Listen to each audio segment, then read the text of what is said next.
Greetings, friends. This is Jason Blakelock, hosting a simple, solitary journey on the Divine Stream Radio podcast.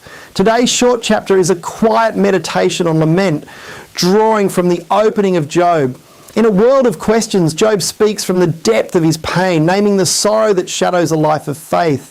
Our aim is not to rush past the hurt, but to sit with it briefly and invite God's presence into the honest ache. In Job 3, the book pivots from blessing to breathlessness. Job curses the day he was born and laments the darkness that shrouds his nights. The words are raw, human, and deeply relatable for anyone who has asked, why this? When blessing seems far away. Yet within the lament, there is an invitation to trust that truth-telling before God is a posture of faith, not a denial of hardship.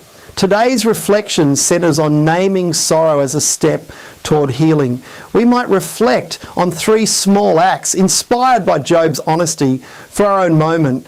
Acknowledge a burden you have carried in private. Give it a name in a single sentence or phrase. Sit with the weight for a respectful minute rather than rushing to solutions. Offer a simple act of worship through a short prayer, voice or breath, even if words feel scarce.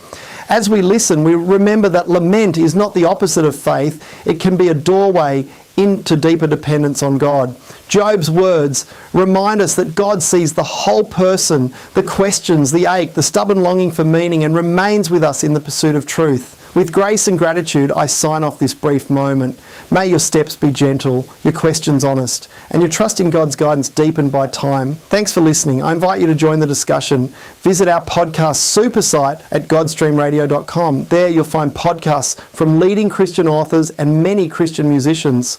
Plus, be sure to subscribe to the Divine Stream Radio newsletter, where you'll receive inspiring messages and have the chance to enter our weekly draw for a chance to win a beautiful A4 and 63-page study guide of the book of Job. You can subscribe by clicking the link in this podcast or by visiting divinestreamradio.com directly. Let's walk this journey of reliance on God together. Thanks for tuning in. Until next time, exercise the patience of Job, stay faithful and seek God's guidance.